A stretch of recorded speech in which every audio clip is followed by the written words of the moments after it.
Incomplete ang pagkaka-power appliance nyo, pero kumpleto naman ang sinisingil nyo. Isa pang matindi sa ginawa mo, tas tinatawag mo siyang power appliance, is wala kang fuse. Pati yung busina, walang sariling fuse. Paano naging power appliance ngayon yung sinusunod mo, kabekis?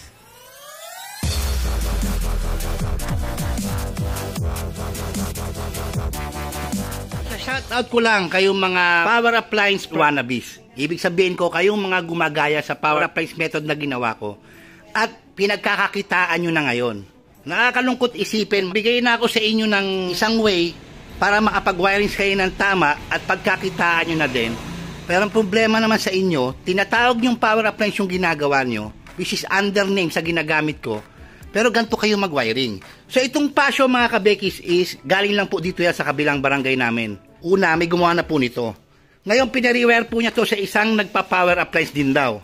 Hindi ko lubos maisip nasaan ang power appliance dito.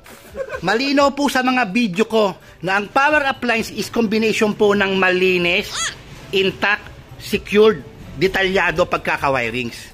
Hindi po gaya nito na itong relay mo ng power appliance is nilagay mo lang dito sa dito. Nakasalok pa sa tubig at ito ang socket mo, hindi secured. Then, ito ay nabunot agad. Supply para dito kung ano man yung pinower up mo. Ang ibig sabihin ko mga kabekis, incomplete ang pagkaka-power appliance nyo, pero kumpleto naman ang sinisingil nyo. Balita ko pa sa ibang may-ari na mga nire-rewire ko na naka-power appliance, mas mataas pa yung singil nyo kaysa sa akin na original creator nung procedure. Para po sa mga customers na gusto magpa-power appliance, humanap po kayo ng legit. Pag nakita nyo may nakita kayong wiring na lumabas na ganyan, inipit, ayan o, hindi secure, huwag na ho kayong umulit doon. Ibig sabihin no, ang gusto lang nun ay kumita. Ang power appliance po ay isinasa puso ang trabaho. Quality. Sa gantong power appliance na ginawa, ni katiting, wala akong quality to. Unang-una, ayan. Power appliance mo nakasiksik dito. Kailan ba ako nagturo ng power appliance na iipit mo dyan yung trigger ng coil ng relay, power relay? Mga plug and play na ginagawa nyo, tapos power appliance pagsasama nyo, minamadali nyo yung trabaho. Yan yung makakapal lang muka na gusto yung bulsa maging kasing kapal lang muka. So, paano naging power appliance to? Ang nirelay mo lang is yung headlight lang na para sa high beam. Saka yung park light lang. Asan na? Nasaan yung papunta sa likod? Hindi mo sinama. Nasaan yung sa low beam? Sa wiring installation mo, sablay na. Sa procedure na ginawa mo, sablay na. Sa ginamit yung materialis, sumablay ka na. Loose connect shock, hindi intact. Sablay lahat. Eh, ito pa yung ibang dahilan ng iba. Sir, bakit palilinisin? Bakit tago naman sa loob ng kahayan? Bakit kailangan pang ayusin, pagandahin yung wirings mo? Yan yung sinasabi ng mga gustong kumita. Tandaan nyo mga kabekis, ang isang nag-electrician na totoo, dapat mas maayos ang loob, yung pagkaka-wiring. Hindi porket nakatago sa kahayan, wala ka ng pakialam, basta isisiksik mo, isasabit mo, iipitin mong ganyan gaya ng pagkaka-wirings na to, okay na yon. Ako, isang motor lang kada araw ang ginagawa ko. Kasi mas mahabang oras ang ginugol at tinrabaho yung motor nyo, ibig sabihin po nun, mas sinigurado, hindi babayad nyo. Sa inyo ito mga nagpa-power appliance, mahiya kayo, huwag nyong gamitin ang power appliance method at idadamay, idadrag down nyo yung pangalan ko.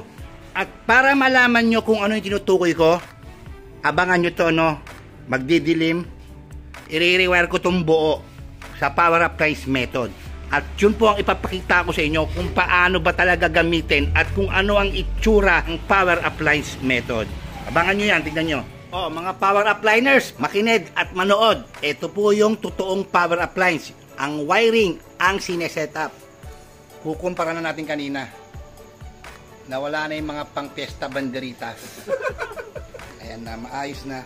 Nagkaroon na rin siya ng stock horn kasi pinadual niya.